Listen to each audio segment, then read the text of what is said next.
Bharati teacher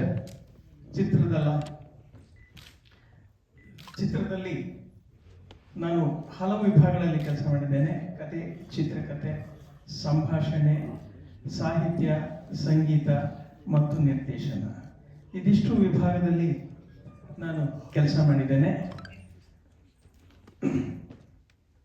20 ವರ್ಷಗಳ ನನ್ನ ಚಿತ್ರ ಜೀವನದಲ್ಲಿ ಸಾಕಷ್ಟು ಸಿನಿಮಾಗಳಿಗೆ ಕತೆ, ಚಿತ್ರಕಥೆ, ಸಂಭಾಷಣೆ ಬರೆದಿದ್ದೇನೆ, ಹಾಡುಗಳು ಬರೆದಿದ್ದೇನೆ. 2 ಸಿನಿಮಾಗಳಿಗೆ ಸಂಗೀತ ನಿರ್ದೇಶನ ಮಾಡಿದ್ದೇನೆ. ಮುಖ್ಯವಾಗಿ ಧಾರಾವಾಹಿಗಳಲ್ಲಿ ಸುಮಾರು 3000 ಎಪಿಸೋಡ್ನಷ್ಟು ಧಾರಾವಾಹಿಗಳಿಗೆ ಕತೆ, ಚಿತ್ರಕಥೆ, ಸಂಭಾಷಣೆ ಒದಗಿಸಿದ್ದೇನೆ. ಇದು ನನ್ನ ಹಿನ್ನೆಲೆ. ಇದು ನನ್ನ ನಿರ್ದೇಶನದಲ್ಲಿ ಇದು 3ನೇ ಚಿತ್ರ. ಈ ಚಿತ್ರ ಮೊದಲನೇ ಥ್ಯಾಂಕ್ಸ್ ನಾನು ನಮ್ಮ ನಿರ್ಮಾಪಕರಿಗೆ ಹೇಳಬೇಕು. ಒಂದೇ ಸಾಲಿನಲ್ಲಿ ಅವರಿಗೆ ಕತೆ ಹೇಳಿದೆ. ಒಂದೇ ದಿನದಲ್ಲಿ ಅವರು ಅದನ್ನು ಓಕೆ ಮಾಡಿದ್ರು. 15 ದಿವಸಕ್ಕೆ ನಾವು ಸ್ಕ್ರಿಪ್ಟ್ ಪೂಜೆ ಮಾಡಿದ್ವಿ. ಸೊ ಅವರ ಮನಸ್ಸು ಕನ್ನಡಕ್ಕಾಗಿ, ಇದು ಕನ್ನಡದ ಚಿತ್ರ, ಕನ್ನಡಕ್ಕಾಗಿ ಮಾಡಬೇಕಾಗಿರೋದು. ಇದರಲ್ಲಿ ನಾನು ಲಾಭವನ್ನ ಏನು ಎಕ್ಸ್ಪೆಕ್ಟ್ ಮಾಡಲ್ಲ, ನಾನು ಕನ್ನಡಕ್ಕೆ ಸಲ್ಲಿಸುವ ಸೇವೆ ಇದು ಅಂತ ಹೇಳಿ, ಅದರಿಂದ ಯಾವುದೇ ಲಾಭ ನಷ್ಟದ ಯೋಚನೆಗಳಿಲ್ಲದೆ ಈ ಸಿನಿಮಾ ಮಾಡೋದಕ್ಕೆ ಅವರು ಮುಂದಾಗಿದ್ದಾರೆ. ಮೊದಲನೇದಾಗಿ ನಾನು ಅವರಿಗೆ ಧನ್ಯವಾದಗಳನ್ನು ಹೇಳ್ತೀನಿ. ಅದಾದ ಮೇಲೆ ನಮ್ಮ ಮುಖ್ಯ ಪಾತ್ರ ಬೇಕಿದ್ದು ಈ ಹುಡುಗಿ ಭಾರತಿ ಪಾತ್ರ. 7ನೇ ಕ್ಲಾಸ್ ಓದ್ಬೇಕಾಗಿದ್ದಲ್ಲಿ ಅವಾಗ 7ನೇ ಕ್ಲಾಸ್ ಇದ್ಲು, ಈಗ 8ನೇ ಕ್ಲಾಸ್ ಆಗೋಗ್ಬಿಟ್ಲು. ಅವಾಗ ಇನ್ನೂ 4 ಇಂಚ್ ಕಮ್ಮಿ ಇದ್ಲು, 3 ಇಂಚ್ ಸಣ್ಣ ಇದ್ಲು. ಎಲ್ಲ ಬದಲಾಗಿದ್ದಾಳೆ. ಈಗ ಅವಳು ನಿಜವಾಗ್ಲೂ ಟೀಚರ್ ಆಗೋಗ್ಬಿಟ್ಟಿದ್ದಾಳೆ. ಈಗ ಚಿತ್ರ ತಡ ಆಯಿತು. ಅದಕ್ಕೆ ಕಾರಣ ಬಂದು ಬೇರೆ ಬೇರೆ ಇದೆ. ನಮ್ಮ ಸಂತೋಷ್ ಲಾಡ್ ಅವರು ಅವರ ಡೇಟ್ಸ್ ಏನು ಕೊಟ್ಟಿದ್ರು ಅಭಿನಯಿಸೋದಕ್ಕೆ, ಆ ವಿಚಾರವಾಗಿ ನಮಗೆ ಸ್ವಲ್ಪ ತಡ ಆಯಿತು. ಕೊನೆಗೆ ಈಗ ಇದು ಮುಕ್ತಾಯದ ಹಂತಕ್ಕೆ ಬಂದಿದೆ. ಬಹುಶಃ ಮುಂದಿನ ತಿಂಗಳು 5ನೇ ತಾರೀಕು ಅಥವಾ ಈ ತಿಂಗಳು 28ನೇ ತಾರೀಕಿಗೆ ಬಿಡುಗಡೆ ಅಂತ ಅಂದ್ಕೊಂಡಿದ್ದೀವಿ. ಅದಿನ್ನೂ ಗ್ಯಾರಂಟಿ ಇಲ್ಲ, ನೋಡುವ. ಇನ್ನು ಅದರದ್ದು ಬಿಡುಗಡೆಯ ದಿನಾಂಕ ನಿರ್ಧಾರವಾಗಿಲ್ಲ. ಅದರ ಮಧ್ಯೆ ಪ್ರತಿ 3 ದಿವಸಕ್ಕೊಂದ್ಸಲ ಈ ಹಾಡುಗಳು ಮತ್ತು ಇದರ ಬೆಳವಣಿಗೆಯನ್ನ ನಿಮ್ಮೊಂದಿಗೆ ಹಂಚಿಕೊಳ್ಳೋದಕ್ಕೆ ಬಯಸ್ತೀನಿ.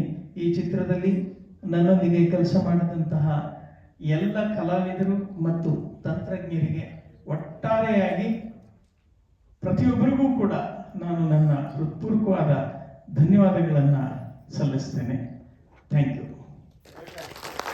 ನಮ್ಗೆ ಎಲ್ಲೋದ್ರು ಎದುರಿಸ್ಬಿಡ್ತಾರೆ, ಪಿಕ್ಚರ್ ಮಾಡಿದ್ದೀವಿ ಅದು ಗೆಲ್ಲುತ್ತಾ ಇಲ್ಲ ಅಂತ. ನನಗೆ ಮೊದಲೇ ಹೇಳ್ಬಿಡ್ತಾರೆ ನಾನು ಕನ್ನಡ ಸೇವೆ ಮಾಡಕ್ಕೆ ಬಂದಿದ್ದೀನಿ ಅಂತ.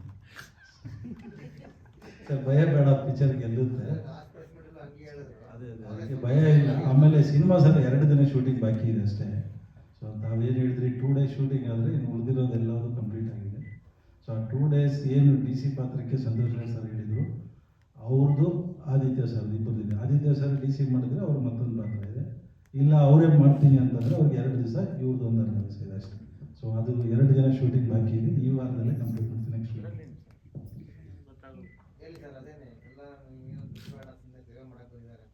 ಅಲ್ಲ ಹೇಳ್ತಾರೆ ಟೀಚರ್ ಮೂವಿ ಬರ್ತೀನಿ ಅಂತ ನನಗೆ ಗೊತ್ತಿರಲಿಲ್ಲ.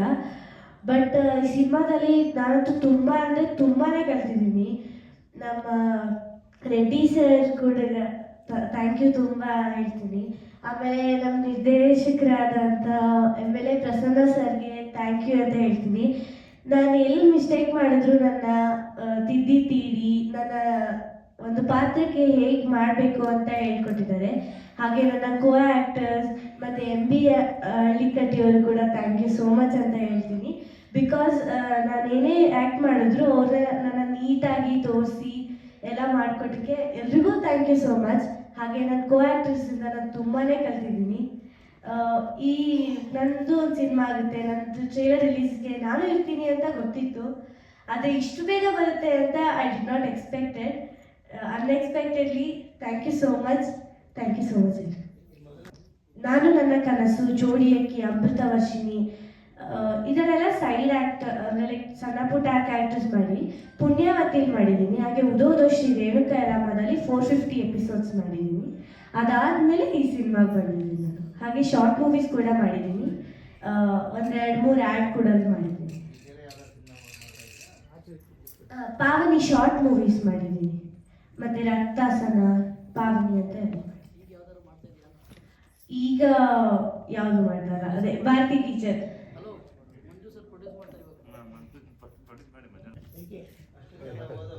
ಎಲ್ರಿಗೂ ನಮಸ್ಕಾರ. ನನ್ನ ಹೆಸರು ರೋಹಿತ್ ರಾಘವೇಂದ್ರ ಅಂತ. ಇದು ನನ್ನ ಮೊದಲನೇ ಪಿಕ್ಚರ್ ಭಾರತಿ ಟೀಚರ್. ಇದರಲ್ಲಿ ನನ್ನ ಪಾತ್ರದ ಹೆಸರು ರಾಜಶೇಖರ್ ಅಂತ. ಮೊದಲನೇದಾಗಿ ಇಲ್ಲಿ ಬಂದಿರತಕ್ಕಂಥ ಎಲ್ಲ ಮೀಡಿಯಾವರಿಗೆ ತುಂಬ ಧನ್ಯವಾದಗಳು. ಹಾಗೆ ಎಲ್ಲ ಗಣ್ಯರಿಗೂ ತುಂಬ ಧನ್ಯವಾದಗಳು. ಗಣ್ಯರು ಇಲ್ಲ, ಎಲ್ಲರೂ ನೀವೇ ಗಣ್ಯರು ನಮಗೆ. ಸೊ ಇಷ್ಟೇ ಹೇಳ್ತೀನಿ, ಎಲ್ಲರೂ ನೋಡಿ ನಮ್ಮ ಸಿನಿಮಾ ಚೆನ್ನಾಗಿದೆ.